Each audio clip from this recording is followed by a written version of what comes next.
नमस्कार दोस्तों, स्वागत है आपका आज के मुख्य समाचारों में। जी हां दोस्तों, आपको यहां पर देखने को मिलेंगी सुबह से लेकर शाम तक की तमाम बड़ी खबरें मुख्य समाचार ब्रेकिंग न्यूज अपडेट्स के रूप में। तो चलिए दोस्तों, जान लेते हैं आज की पहली खबर। चीन बोला अमेरिका मादुरो को तुरंत रिहा करे, राष्ट्रपति को अगवा करना गलत। उत्तर कोरिया भी वेनेजुएला के समर्थन में आया, कहा अमेरिका गुंडागर्दी कर रहा। जी हाँ दोस्तों, चीन ने अमेरिका से वेनेजुएला के राष्ट्रपति निकोलस मादुरो और उनकी पत्नी को तुरंत रिहा करने की मांग की है। दोनों इस समय अमेरिका की हिरासत में है। अमेरिकी सेना उन्हें कल वेनेजुएला की राजधानी काराकास में पकड़कर अमेरिका ले गई थी। दरअसल दोस्तों, चीनी विदेश मंत्रालय ने शनिवार को जारी बयान में कहा कि राष्ट्रपति को इस तरह अपने देश से ले जाना गलत है। इस मुद्दे का हल बातचीत से होना चाहिए। इससे पहले भी चीन ने अमेरिका की कार्रवाई पर कड़ी प्रतिक्रिया दी थी। चलिए दोस्तों, जान लेते हैं अगली खबर। Jaipur Mumbai air India flight का फ्यूल लीक हुआ। रनवे पर जाते वक्त पायलट को खराबी का सिग्नल मिला, यात्रियों को दूसरे प्लेन से भेजा गया। जी हां दोस्तों, राजस्थान के जयपुर इंटरनेशनल एयरपोर्ट पर शनिवार शाम एक बड़ा हादसा टल गया। एयर इंडिया की फ्लाइट AI 622 में फ्यूल लीकेज की वजह से टेक ऑफ रोक दी गई है। यह फ्लाइट शाम लगभग 7:45 बजे जयपुर से मुंबई के लिए रवाना होने वाली थी और एयरक्राफ्ट रनवे की ओर बढ़ रहा था। इसी दौरान तकनीकी सिस्टम में खराबी का अलर्ट मिला, जिसके बाद पायलट और ग्राउंड स्टाफ ने तुरंत टेक ऑफ रोक दिया। वहीं सभी यात्रियों को विमान से सुरक्षित बाहर निकाला गया और उन्हें वापस टर्मिनल बिल्डिंग में लेकर जाया गया। चलिए दोस्तों, जान लेते हैं अगली खबर। दिल्ली ब्लास्ट, हर आतंकी डॉक्टर के पास थी घोस्ट सिम, फिजिकल सिम के बिना मैसेजिंग एप्स चलाए। खुलासे के बाद ही लागू हुआ एक्टिव सिम का नियम। जी हां दोस्तों, दिल्ली में 10 नवंबर 2025 को लाल किले के पास हुए ब्लास्ट से जुड़े व्हाइट कॉलर टेरर मॉडल के आतंकी डॉक्टरों ने घोस्ट सिम कार्ड का इस्तेमाल किया था। इसके जरिए वे पाकिस्तानी हैंडलर्स के साथ कोऑर्डिनेट कर रहे थे। पीटीआई की एक रिपोर्ट के अनुसार अधिकारियों ने रविवार रात दावा किया कि आतंकी सुरक्षा एजेंसियों से बचने के लिए ड्यूअल फोन प्रोटोकॉल फॉलो कर रहे थे। हर आरोपी के पास 2 से 3 मोबाइल थे। शक से बचने के लिए इनके नाम पर रजिस्टर्ड एक क्लीन फोन होता था, दूसरा टेरर फोन था, जिसके जरिए पाकिस्तानी हैंडलर्स के साथ व्हाट्सएप और टेलीग्राम पर बात करते थे। चलिए दोस्तों, जान लेते हैं अगली खबर। मादुरो की गिरफ्तारी पर पहली बार बोला भारत, हम वेनेजुएला के साथ बातचीत से हो समाधान।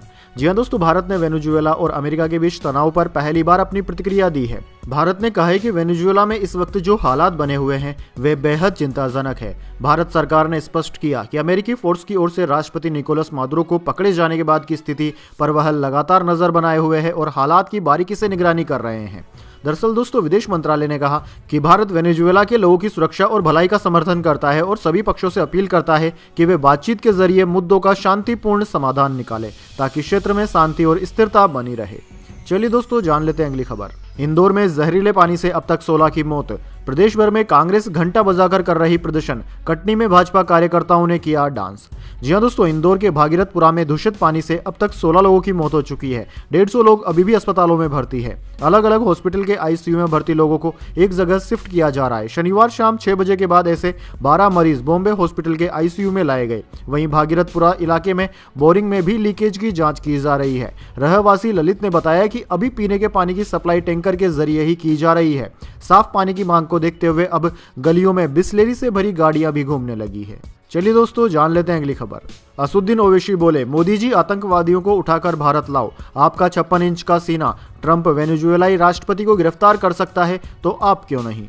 जी हां दोस्तों, AIMIM चीफ असदुद्दीन ओवैसी ने शनिवार को कहा कि हमने देखा कि वेनेजुएला में डोनाल्ड ट्रंप अपनी फौज को भेजकर वहां के राष्ट्रपति को उठाकर अमेरिका ले गए। ऐसा ही कुछ भारत भी कर सकता है। ओवैसी ने प्रधानमंत्री मोदी का नाम लेकर कहा कि मोदी जी, हम आपको कह रहे हैं कि 26/11 आतंकी हमले करने वाले, चाहे वो मसूद अजहर हो या फिर लश्कर तैयबा का जालिम शैतान, आपका 56 इंच का सीना हो तो उन्हें उठाकर भारत ले आओ।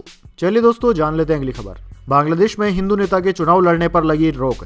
शेख हसीना की सीट पर RSS से जुड़े गोविंद का नामांकन खारिज हुआ, बोले BNP की साजिश। जी हां दोस्तों, बांग्लादेश में एक हिंदू नेता को चुनाव लड़ने से रोक दिया गया है। बांग्लादेश में 12 फरवरी को चुनाव होने वाले हैं। गोविंद चंद्र प्रमाणिक ने संसदीय चुनाव के लिए गोपालगंज 3 सीट से पर्चा दाखिल किया था, लेकिन रिटर्निंग ऑफिसर ने शनिवार को उनका नामांकन वापस कर दिया।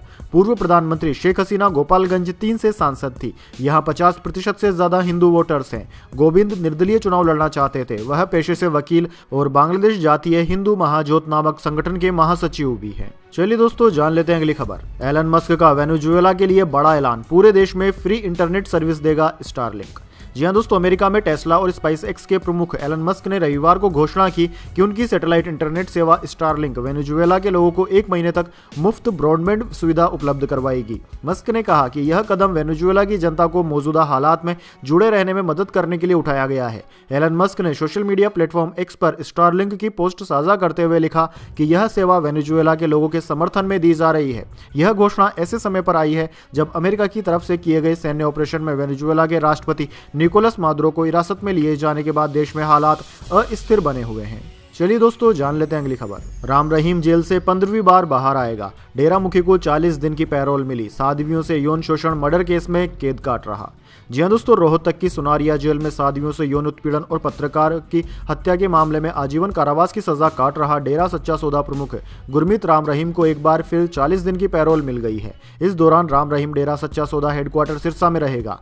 राम रहीम अभी अपनी 2 साथी साध्वियों के साथ दुष्कर्म के जुर्म में 20 साल की जेल की सजा काट रहा है। अगस्त 2017 में दुष्कर्म केस में दोषी ठहराए जाने के बाद गुरमीत राम रहीम सिंह इस बार 15वीं बार जेल से बाहर आएगा। इससे पहले 15 अगस्त को अपना जन्मदिन मनाने के लिए राम रहीम रोहतक की सुनारिया जेल से बाहर आया था। चलिए दोस्तों, जान लेते हैं अगली खबर। फ्लाइट में पावर बैंक से नहीं कर पाएंगे चार्जिंग। डीजीसीए ने जारी किया नया सिस्टम। जी हाँ दोस्तों, अगर आप अक्सर हवाई यात्रा करते हैं तो यह खबर आपके लिए काफी जरूरी है, क्योंकि दोस्तों लिथियम बैटरी से चलने वाले पावर बैंक से प्लेन में आग लगने की घटनाएं बढ़ रही है। दुनिया भर में कई मामले सामने आए हैं। अब भारत के aviation regulator director general of civil aviation यानी कि डीजीसीए ने सख्त नियम जारी कर दिया है। अब फ्लाइट में पावर बैंक से फोन या कोई डिवाइस चार्ज करना पूरी तरह बंद हो जाएगा। डीजीसीए की एडवाइजरी में कहा गया है कि लिथियम बैटरी आग लगने का बड़ा कारण बन सकती है। चलिए दोस्तों, जान लेते हैं अगली खबर। गोर्क पर अश्लील कंटेंट बनाने पर अकाउंट बैन होगा, भले अपलोड न किया हो। एक्स पर महिलाओं की आपत्तिजनक तस्वीरें शेयर करने पर नियम सख्त।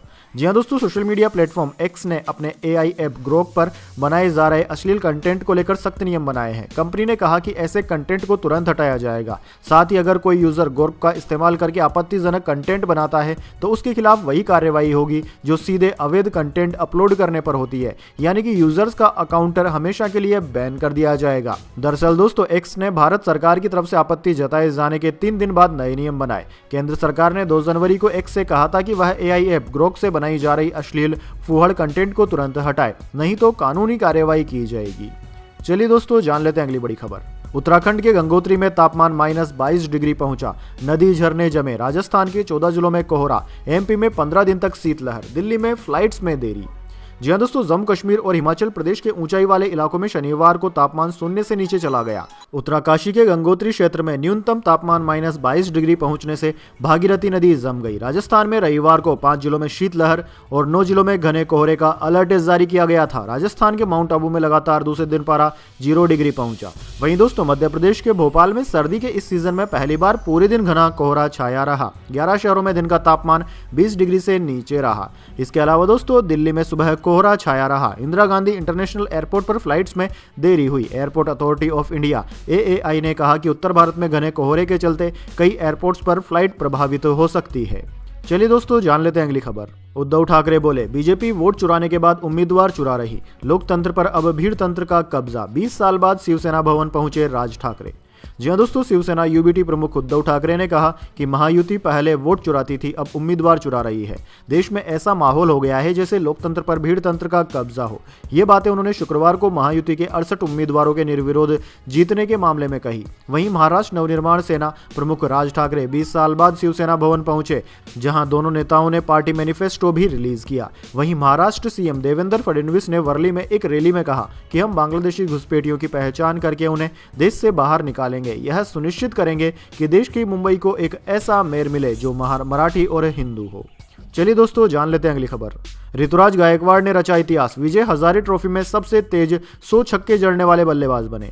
जी हाँ दोस्तों, ऋतुराज गायकवाड़ विजय हजारे ट्रॉफी में सबसे तेज 100 छक्के लगाने वाले बल्लेबाज बन गए हैं। दाएं हाथ के बल्लेबाज गायकवाड़ विजय हजारे ट्रॉफी में महाराष्ट्र की कप्तानी कर रहे हैं। यह टूर्नामेंट भारत का प्रमुख 50 ओवर का व्हाइट बॉल क्रिकेट टूर्नामेंट है। गायकवाड़ ने मौजूदा सीजन के 5वें राउंड के एलिट ग्रुप सी मैच में तीसरे नंबर पर उतरकर 66 रन बनाए। उन्होंने जयपुर के सवाई मानसिंह स्टेडियम में 52 गेंदों का सामना किया और 7 चौके लगाए। गायकवाड़ ने अश्विन कुलकर्णी के साथ दूसरे विकेट के लिए 108 रन जोड़े।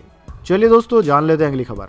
5 जनवरी से मिलेंगे गणतंत्र दिवस परेड 2026 के टिकट। कीमत 20 रुपए से 100 रुपए। पहली बार 2 कुबड़ वाले ऊंट समेत कई जानवर कर्तव्य पथ पर चलेंगे। जी हाँ दोस्तों, रक्षा मंत्रालय ने रविवार को कर्तव्य पथ पर 26 जनवरी को होने वाली परेड के लिए टिकटों की बिक्री का ऐलान कर दिया। एक बयान के अनुसार 77वें गणतंत्र दिवस की मुख्य parade, beating retreat, full dress rehearsal और मुख्य बीटिंग रिट्रीट समारोह के टिकटों की बिक्री 5 जनवरी से शुरू होगी। बिक्री 14 जनवरी तक जारी रहेगी। टिकट रोज सुबह 9 बजे से तब तक खरीदे जा सकेंगे जब तक आवंटित कोटा खत्म नहीं हो जाता। टिकटों की कीमत 20 रुपए से 100 रुपए है। बीटिंग रिट्रीट की फुल ड्रेस रिहर्सल के लिए टिकट 20 रुपए में, जबकि बीटिंग रिट्रीट समारोह के लिए टिकटों की कीमत 100 रुपए है। आमंत्रण.mod.gov.in के जरिए खरीदे जा सकेंगे। चलिए दोस्तों, जान लेते हैं अगली बड़ी खबर। कर्नाटक में पुलिस ने 1 साल के बच्चे की बलि रुकवाई। खजाने की तलाश में घर में गड्ढा खोदकर पूजा की जा रही थी। जी हाँ दोस्तों, कर्नाटक के बेंगलुरु ग्रामीण जिले में शनिवार को 1 साल के बच्चे की बलि दी जा रही थी। अज्ञात कॉलर ने पुलिस को कॉल कर इसकी जानकारी दी। बलि होने से पहले ही पुलिस मौके पर पहुंची और बलि को रुकवा दिया। पुलिस के अनुसार खजाने की तलाश में इस पूरी घटना को अंजाम दिया जा रहा था। सैयद इमरान नामक के व्यक्ति के घर में ये बलि दी जा रही थी। पुलिस को घर से एक छोटा गड्ढा खुदा हुआ मिला। गड्ढे के पास से ही पूजा पाठ की सामग्री भी बरामद की गई है। दोस्तों, इसके बाद पुलिस ने बताया कि मौके से बच्चे को बचा लिया गया और चाइल्ड केयर सेंटर में भेज दिया गया। पुलिस ने कहा कि मामले में आगे की जांच जारी है। चलिए दोस्तों, जान लेते हैं अगली बड़ी खबर, लेकिन उससे पहले मेरी आपसे छोटी सी रिक्वेस्ट है, अगर दोस्तों आपको हमारी न्यूज़ पसंद आई तो इसे छोटा सा लाइक जरूर दे दीजिए। चलिए आगे बढ़ते हैं। एयर और वाटर प्यूरीफायर 13% तक सस्ते होंगे। जीएसटी 18% से घटाकर 5% कर सकती है सरकार। 15,000 के प्यूरीफायर पर 1950 रुपए की बचत होगी। दरअसल दोस्तों, देश के कई हिस्सों में बढ़ते प्रदूषण और खराब एयर क्वालिटी के बीच आम आदमी के लिए राहत की खबर आ रही है। सरकार एयर और वाटर प्यूरीफायर पर लगने वाले जीएसटी में बड़ी कटौती करने की तैयारी में है। बिजनेस स्टैंडर्ड की एक रिपोर्ट के अनुसार जीएसटी काउंसिल अगले 15 दिनों के भीतर एक बैठक कर सकती है। इसमें इन उपकरणों पर टैक्स को 18% से घटाकर 5% करने के प्रस्ताव पर चर्चा होने की संभावना है।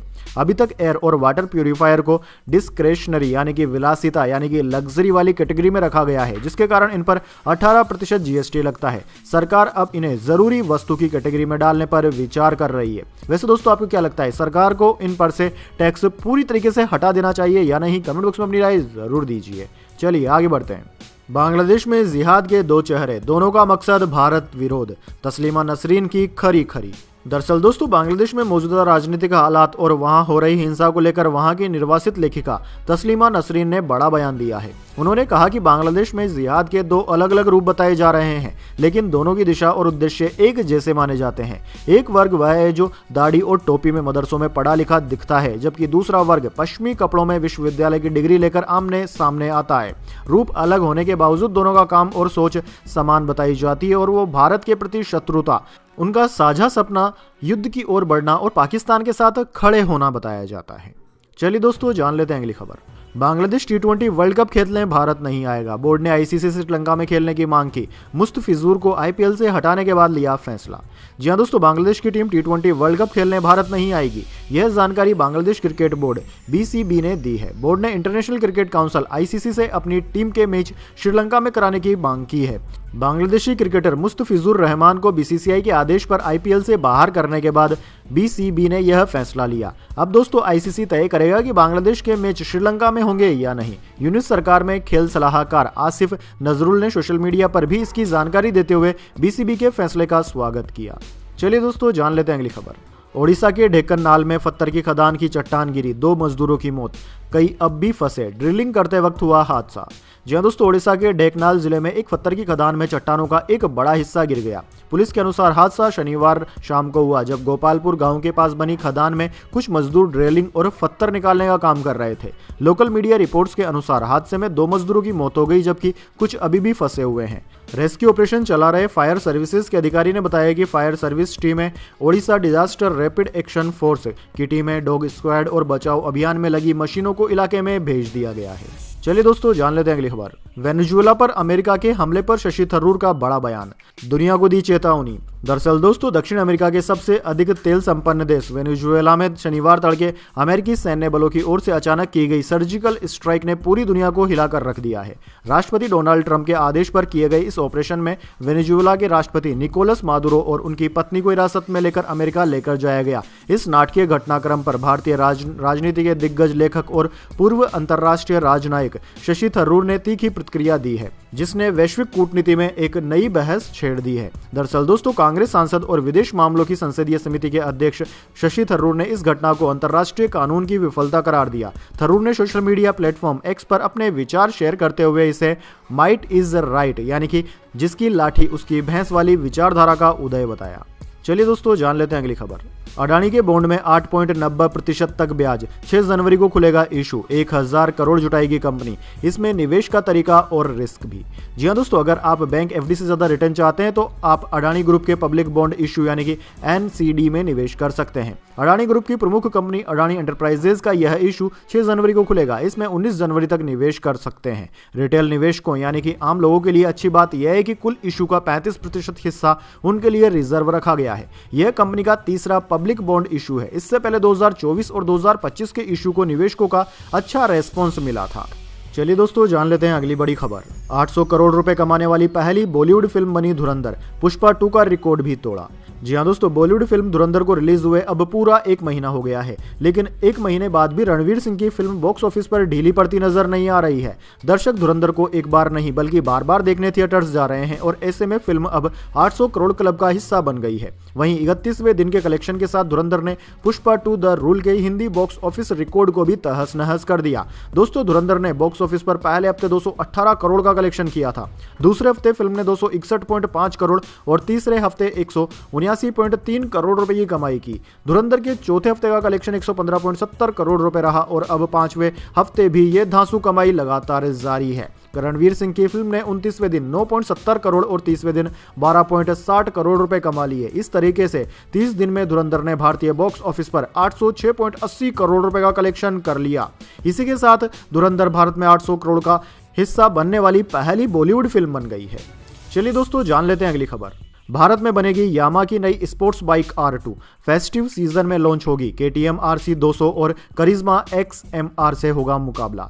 जी हाँ दोस्तों, यामा इंडिया जल्द ही अपनी नई 200 सीसी स्पोर्ट्स बाइक यामा R2 भारत में लॉन्च करेगी। इसे पूरी तरह भारत में ही डिजाइन और डेवलप किया जा रहा है। कंपनी इसे चेन्नई प्लांट में मैन्युफैक्चर करेगी, जहां से इसे ग्लोबल मार्केट में एक्सपोर्ट भी किया जाएगा। R2 को कंपनी के पॉपुलर मॉडल R15 के अगले स्टेप के तौर पर देखा जा रहा है। यह उन राइडर्स के लिए बेस्ट ऑप्शन होगी जो R15 से अपग्रेड करना चाहते हैं लेकिन डेली यूज के लिए एक किफायती और दमदार बाइक की तलाश में है। तो दोस्तों यह थी आज की तमाम बड़ी खबरें। इसके बाद दोस्तों बारी आती है आज के माइंड क्यूज क्वेश्चन की। जी हाँ दोस्तों, एक आसान से सवाल का जवाब देकर आप जीत सकते हैं एक सरप्राइज गिफ्ट हमारे यूट्यूब चैनल की ओर से। तो दोस्तों आज का सवाल आपकी स्क्रीन पर आ चुका है। भारत में सबसे ज्यादा बिकने वाली मोटरसाइकिल का नाम क्या है? जी हाँ दोस्तों, अगर आप जानते हैं भारत की उस मोटरसाइकिल का नाम जो कि भारत में सबसे ज्यादा बिकी है तो जल्दी से उसका नाम कमेंट बॉक्स में लिख दीजिए। अगर दोस्तों आपका जवाब होता है एकदम सही और आप चुन जाते हैं लकी विजेता के रूप में, तो आपको मिल सकता है एक सरप्राइज गिफ्ट हमारे यूट्यूब चैनल की ओर से। तो दोस्तों जल्दी से अपना उत्तर कमेंट बॉक्स में लिख दीजिए, वीडियो को लाइक कर लीजिए और चैनल को सब्सक्राइब करके बेल आइकन भी दबा लीजिए। धन्यवाद। वंदे मातरम। जय हिंद, जय भारत।